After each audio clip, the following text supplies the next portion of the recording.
back to my YouTube channel.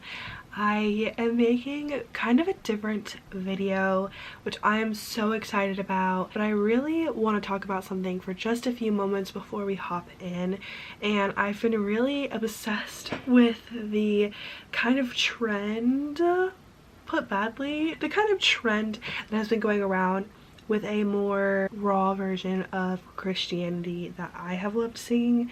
I felt like my whole life growing up I never saw people just be real about where they were in life and their struggles and kind of what was going on in their spiritual walk. It was always like, oh, I'm doing great, I'm doing fine, like the Lord is moving in all of these ways. But guess what?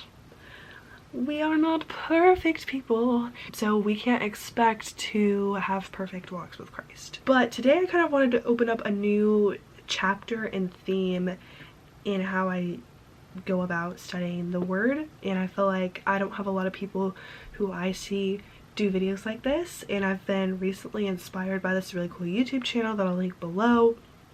They like exegete scripture.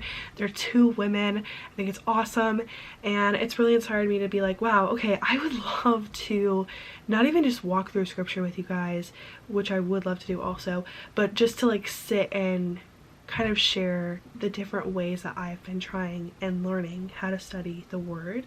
So I'm excited. I don't really know what's gonna come of this video, but I'm super pumped, so let's just jump right in. So what we're gonna do, I've been going through the book of Hebrews, which I've probably been through a billion times, but I have a terrible memory, so every time I read it, it's like the first time.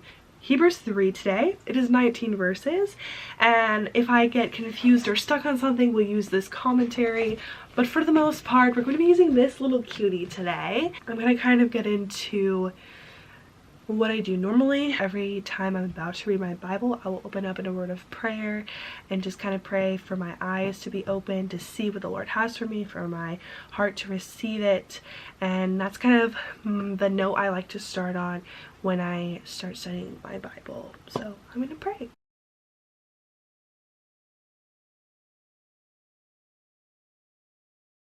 So I was just praying before I started.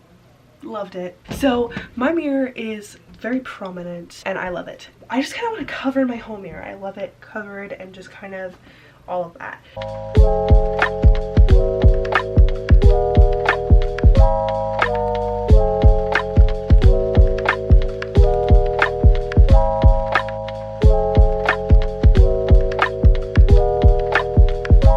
So that's what it looks like. I feel like it's awkward to film in a mirror because this isn't a flattering angle. It's just not. And you can't really see. You can see how messy my room is, but you can't really see what it says. Okay, so after I have prayed my heart out, wrote on my mirror. I don't do that all the time. I kind of switch it up every few weeks or so. Now I'm gonna get into reading Hebrews. Just a quick little overview of how I study before I get into like the little cute montage clips. I write things down because as I said before, I don't have a great memory. So I take notes of verses that stand out to me. I read it once or twice.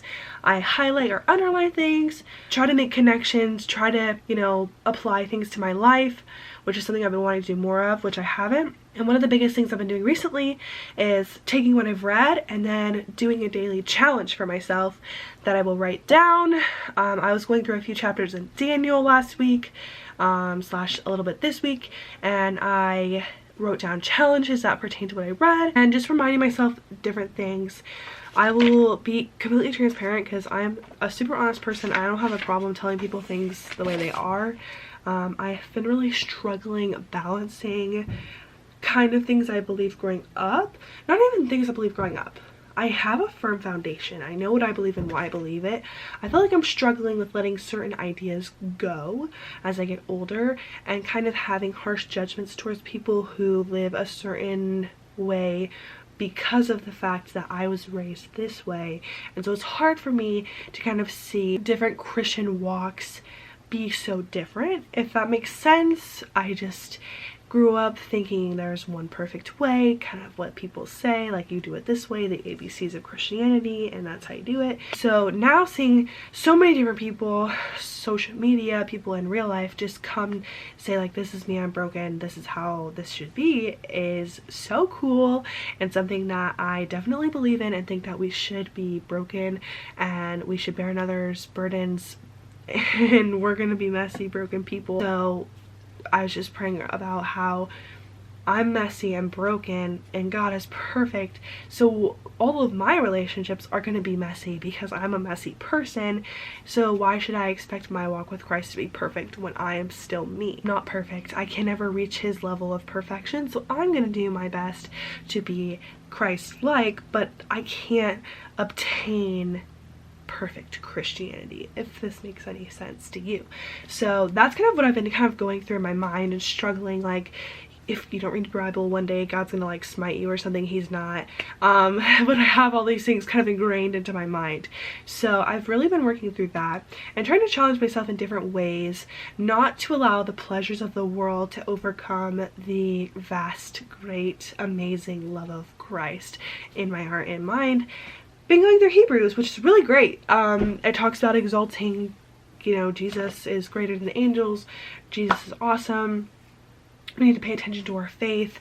Jesus was made fully human, but he was also fully God at the same time. So he knows what it's like to be tempted, but he also knows what it's like to be perfect and stay in this perfect relationship with the Lord. So it's been really cool. I really love it.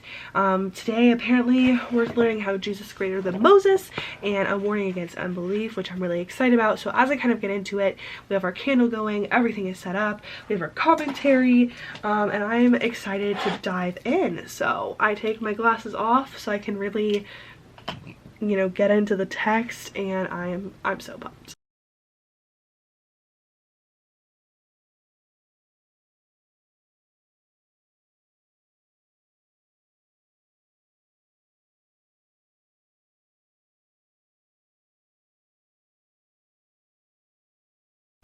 Can you tell I just finished? No, I'm just kidding. Okay, I have really bad allergies and I just put an eye drop, so if I look a little crazy, that is why. But I just finished and it was so good. I wrote down some notes and I want to do my daily challenge with you guys. I didn't want to leave without putting some sort of scripture in this video, and so I kind of wanted to read a few verses that I underlined that I thought were really cool. Okay, so in verse 3, chapter 3, verse 1, it says, "Fix your thoughts on Jesus, whom we acknowledge as our apostle and high priest." I thought that was so cool. It made me think of the song, I think it's just called "Turn Your Eyes Upon Jesus." Made me think about that, and I love that. So this is really cool. In verse 3, it says, "Jesus has been found worthy of greater honor than Moses, just as the builder of a house has greater honor than the house itself." I love that analogy, girl. I loved that. Or boy. I love that analogy because it makes me think of a literal house. So I live in a house, it's a beautiful house, but somebody built this house, right? So people aren't coming over to my house and saying, wow, the way that, you know, they built these countertops, like, they're not looking at the countertops and be like, you built these countertops, they're beautiful. They're like, wow, this is a beautiful countertop because somebody took the time to build a countertop.